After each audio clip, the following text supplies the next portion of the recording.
His name was Oswald Hope Robertson, and in 1917, he carried chilled bottles of blood through artillery fire and saved a dying soldier, starting a medical revolution. In 1917, on the shell-torn battlefields of World War I, every surgery was a race against time. A wounded soldier's survival didn't depend on skill alone, it depended on minutes. If blood loss didn't kill you, the clock would. Stored blood didn't exist.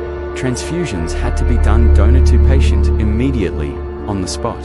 And if no donor was available, the stretcher simply became a coffin. But inside a canvas medical tent on the Western Front, a quiet, unlikely revolution was forming, led not by a general, but by a 24-year-old American medical officer, Captain Oswald Hope Robertson. Robertson wasn't a famous surgeon. He wasn't even a battlefield legend. He was a researcher from the Rockefeller Institute, a man who saw patterns, problems, and solutions hidden behind them, and the problem was clear. Too many soldiers were dying from hemorrhage that was treatable, if only blood could be preserved.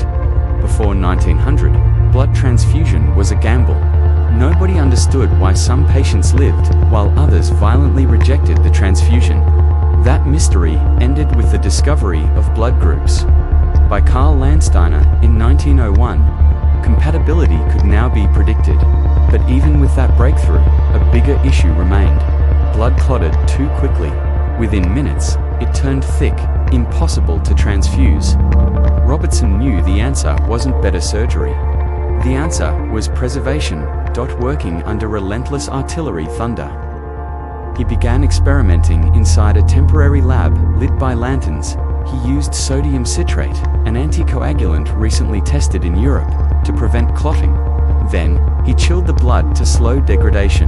It was simple in concept, but radical in practice. If it worked, surgeons could have blood ready before the wounded arrived.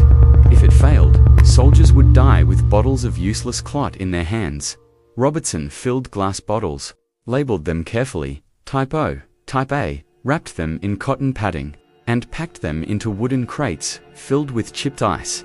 This crude, improvised box would become the world's first operational blood bank. The moment of truth came. During the Battle of Cambrai in late 1917, a soldier was rushed into the clearing station with catastrophic blood loss. His pulse weak, his skin ash gray. Under normal rules of war medicine, this man was already gone. Robertson pulled a bottle from the crate. The blood flowed smoothly, no clotting, no crystallization. It was still viable. The transfusion began. Minutes later, color returned to the soldier's face. His breathing steadied. His pulse strengthened.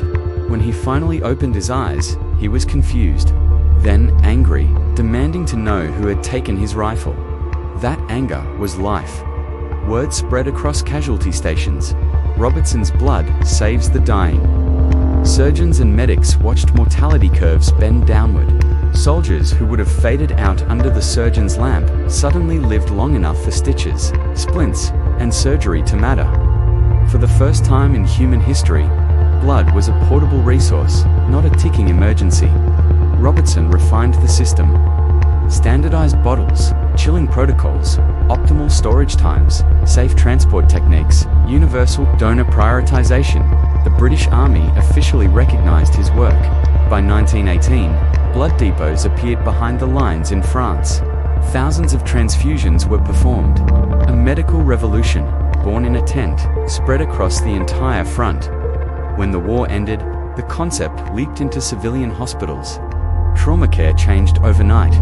Stored blood was no longer a battlefield trick, it became a pillar of emergency medicine. Surgery, and later, modern blood banks. Robertson didn't seek glory. He never branded himself a pioneer. But the legacy is undeniable. Millions alive today owe part of their existence to a young doctor who refused to accept that. Blood could not be saved for later. The first blood bank didn't roar with invention. No headlines, no parades. Just quiet bottles packed in ice, carried through trenches under strafing fire. But in those bottles was a new idea of life. The idea that even in war, death could be pushed back with science and determination. Modern emergency rooms, mass casualty response teams, organ transplants, battlefield medics, all trace their lineage to that single moment in 1917, when a chilled bottle of blood brought a soldier back from the edge. And so the story of the first blood bank isn't just the story of innovation, it's the story of time reclaimed, lives extended, and a world forever changed by a man who recognized that saving life sometimes begins before the bleeding starts.